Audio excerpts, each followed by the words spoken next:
So packaging, I feel, has a great opportunity when it comes to sustainability. Like I mentioned, there are opportunities for us to make our packaging completely sustainable. We are looking at the 4 Rs, which is renewability, recyclability, recycled content, and responsibly sourced material to create carbon neutral package. Sustainability Karma. Welcome to the section of Sustainability Karma. I'm your host Rajiv Tikku. Today we have a very special guest with us, Juhi Gupta. She is Sustainability Director, South Asia at Tetra Pak. Tetra Pak is an MNC into food packaging. Welcome, Juhi Gupta, to the section of Sustainability Karma. Thank you so much, Rajiv. Pleasure to be here. Thanks. How does Tetra Pak align its global sustainability goals with India's priorities? So, Rajiv, being a global company, we have a global framework, but we understand that there is no one fit for all. So, we have customized or localized solutions depending on how the regulations are unfolding, what are the materials available or solutions available in terms of sustainability in that market to be able to do our approach towards sustainability. So, if you look at our global framework, there are 5 interconnected pillars which are enshrined in our vision for sustainability. At the center of it is creating resilient food systems. Then the other pillars are driving circularity, decarbonization of our value chain, preservation of nature and biodiversity, and then social sustainability cuts across. But like I mentioned, we have a local approach. If I were to talk about our collection and recycling efforts itself, we have global mandates or targets on increasing recycling rate for cartons. In India, we have been working on this mandate for last 20 years and have been working actively with the ecosystem, whether it is the collection ecosystem or the recycling ecosystem, to ensure that the recycling rates goes up for the carton. So we today work with about 40 plus collection partners with 9 recyclers and 10 recycling sites to ensure that post-consumer carton, once the consumer consumes the product and disposes of the packaging, then it is going to the right recycling stream. So our approach is really end to end. If you were to sum up, what kind of an ecosystem approach are you pursuing? If I were to discuss it in detail, we are working right with the customers or consumers where the waste generation starts once the product is consumed to the end market, which is the recycling market. So we have multiple programs in different geographies with partners like Sahas, for example, where we are working to ensure source segregation of waste at source. So we work in Gurgaon and NCR with condominiums and RWAs to ensure that waste is really segregated at source. The objective is to make these wards Atmanirbhar wards when it comes to waste management. So the wet waste is composted, and then this compost is really used for gardening and nurseries within the condominiums. And the dry waste is actually sent for recycling. And the recyclers or the waste pickers are also getting better recyclates because of better segregation at source practices. So again, this is a very beautiful project, has been running around for quite a number of years. The beauty of the program is that we did a SORI report, social return on investment, and we found that for every 1 rupee spent on the program, we were able to recover back 2 rupee 95 paisa uh, on the expense. So that is really a good project. Similarly, we work across other partners as well. Like we have a project in Mumbai with Go Green. The program is also in partnership with Reliance, where we have set up bins at the Reliance stores, the smart stores, and the Sehkari Bhandars, where the consumers can dispose of the cartons after use into these bins where they are collected.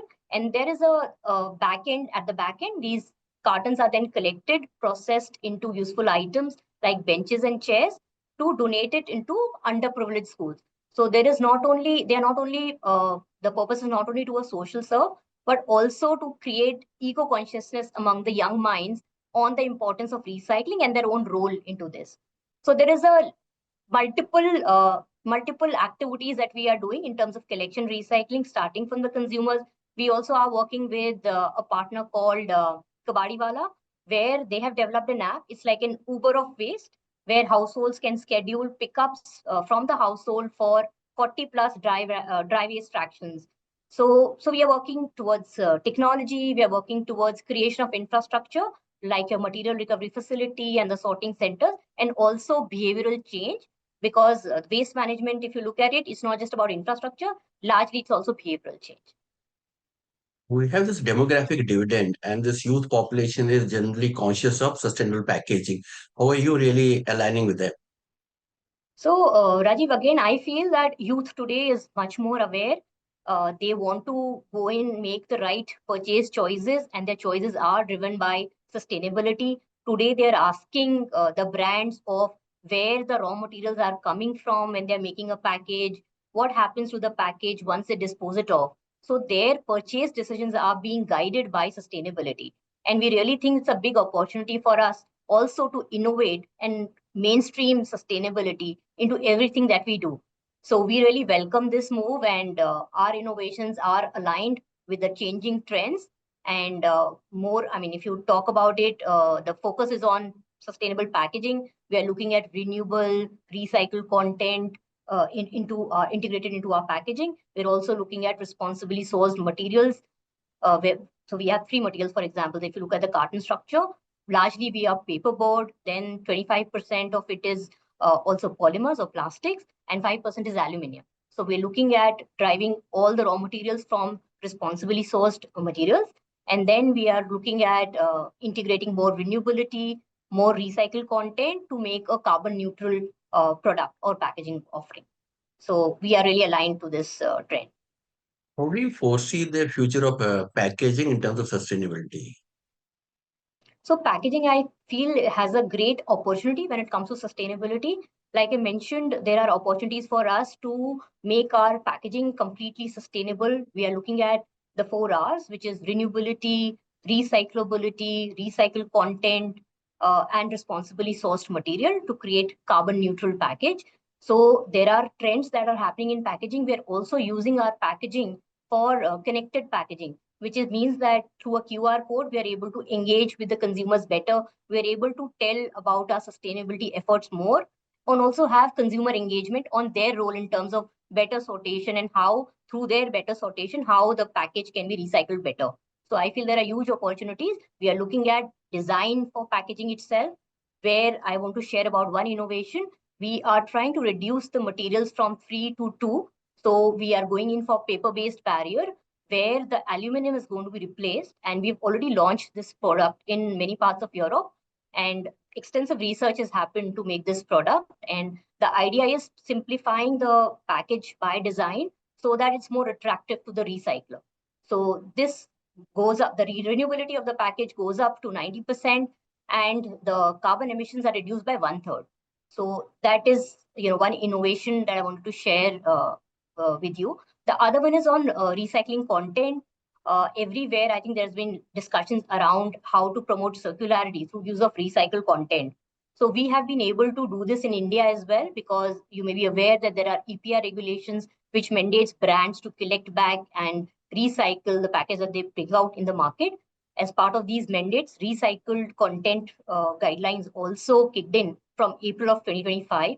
I'm very happy to share that we aligned all our sourcing strategies to ensure we are locally procuring recycled resin and then integrated into our product to offer it to our consumers and customers, to strengthen the government's vision on circularity when it comes to packaging.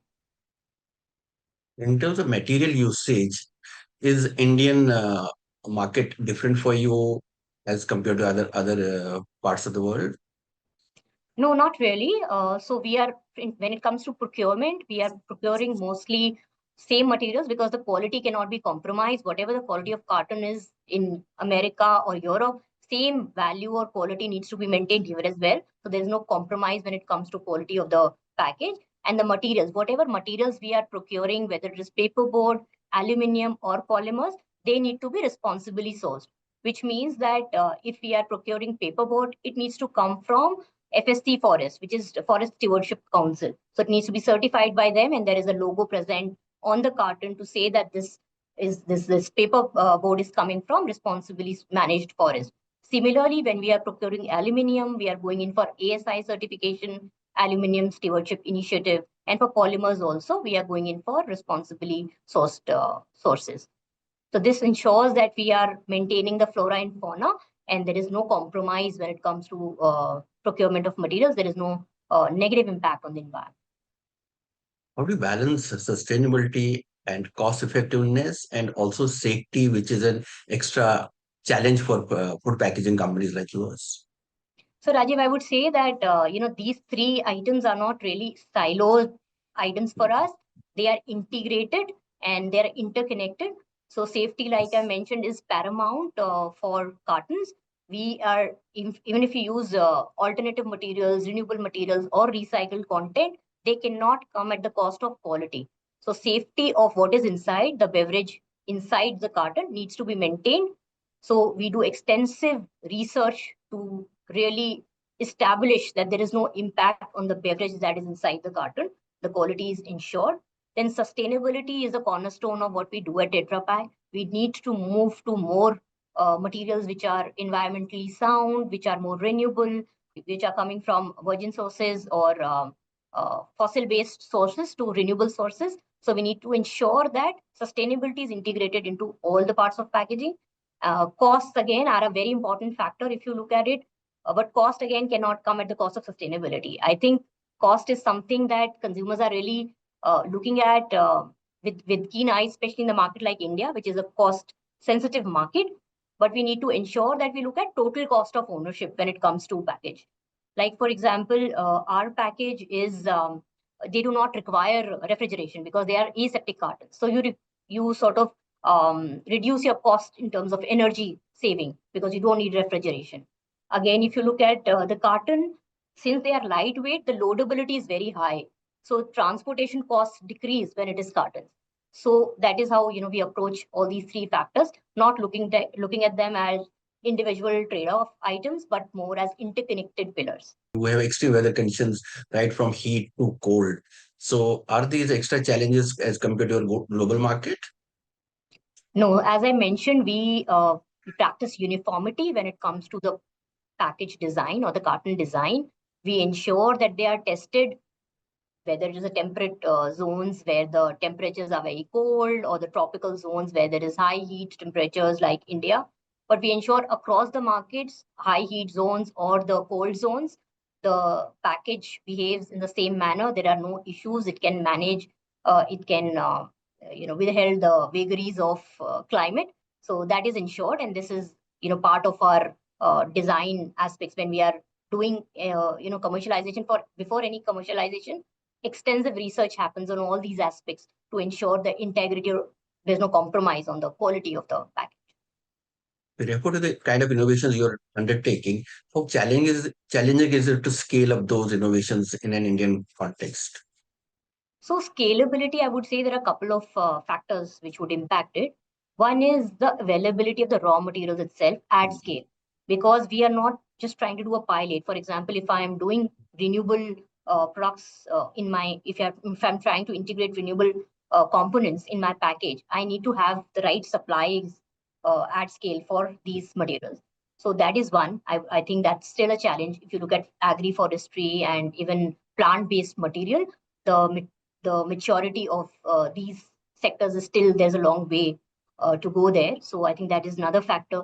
The third is I believe that however good the package is in terms of design, if you don't have collection recycling infrastructure to support it, so no design innovations can help. So we need to have the right infrastructure when it comes to collection recycling, which is also one of the factors which sort of guide us on how to design the right carton package. And how open are companies like yours in co-investing in recycling in terms of the supply chain? You talked about the app you have, but in terms of training, capacity building, is that also going along with it? I think again it's a journey. I wouldn't say we are there yet, but there is more awareness even in terms of brand awareness and intent of doing things right. There are stringent regulations like EPR, which is mandating the brands to take responsibility of the packaging material that they are introducing in the market. So hence there is more openness not to just look at it only from a compliance aspect, but also create those strategic partnerships on ground to really create a difference. So that is happening today. There are BRSR regulations which are mandating brands to report on their practices and the complete product portfolios that they have. So the regulations are, rightly sort of activating the industry to take the right decisions. There is more openness to do or to co-create. There's more openness from the brands to co-create right projects on ground to support collection recycling. I wouldn't say we are, everything's been achieved. It's still a journey. It's still evolving. But I think the intentions are in the right direction and we are treading the right path. What kind of innovations are more suited for a circular economy going forward? So for a circular economy, it's very important that the products, the life cycle improves, and whatever is being designed is designed for circularity rather than take, make, waste sort of model. So that is very important, and that's where this recycled content, I would say, is really a milestone when it comes to promoting circular economy, because it means that the dependence on virgin material is going to go down, and whatever we are getting from processing plastic waste is going to go back to the package. So if you look at recycled content, the resin is coming from the supplier that we are taking the resin from is processing plastic waste, making it into pyro oil, which is then converted and given it to us in terms of recycled resin. So a lot of plastic waste is being processed because of that. And circularity needs to come with that, package to package, if I can say so. What are you doing for waste pickers? So like I mentioned, this is an ecosystem approach that we have right from the consumer, where we are working towards segregation of waste, to how we are working with the entire ecosystem, the collection partners, and the recyclers in terms of technology, creating the right infrastructure and also behavioral change. But apart from that, I also wanted to talk about this social project that we have undertaken, which is to do with improving lives of waste workers. You did mention about partnerships, so I'm very happy to share that this is in partnership with PepsiCo and Responsible Sourcing Initiative. So there are multiple partners in this project, including Alliance to Waste Workers. So there is an Indian Alliance to Waste Workers who are really taking up advocacy matters when it comes to waste picker challenges, and how do you have policies which are favorable to these waste pickers. So this project is a multi-year project. It's a 3-year project, which is going to work on a harmonized framework, taking care of all these issues, whether it is economic empowerment, whether it is social inclusion, whether it is autonomy and inclusion for waste pickers, which is to be seen in this harmonized framework and taken at a policy level. So this particular project I'm really excited about, and this is in partnership with the right stakeholder. We are not only looking at design for sustainability, which is very important for us. And I gave you an example of our fiber-based barriers that we have introduced in the market through our offering. But we are looking at an end-to-end or a holistic approach when it comes to sustainability. So recycling and collection are also very important aspects of it at a downstream, while upstream is being managed by the right design for packaging. So we are very happy to be partnering the government, municipalities, and the citizens, and of course the other brands on this sustainability journey to really deliver on circular economy. Thank you, Juhi. It has been wonderful getting a sense of the kind of work you're doing in sustainability space and how the packaging industry is moving forward. Thanks a lot for your time. Thank you so much, Rajeev. We hope you like this program. We look forward to your feedback on our WhatsApp number 9818120554. For participation in this program, write to us at sustainability.karma@gmail.com. Looking forward to meet you again at the same time next week with a new episode and a new guest. Till then, goodbye from all of us. Sustainability Karma, a podcast series on sustainable development, sustainability, and ESG.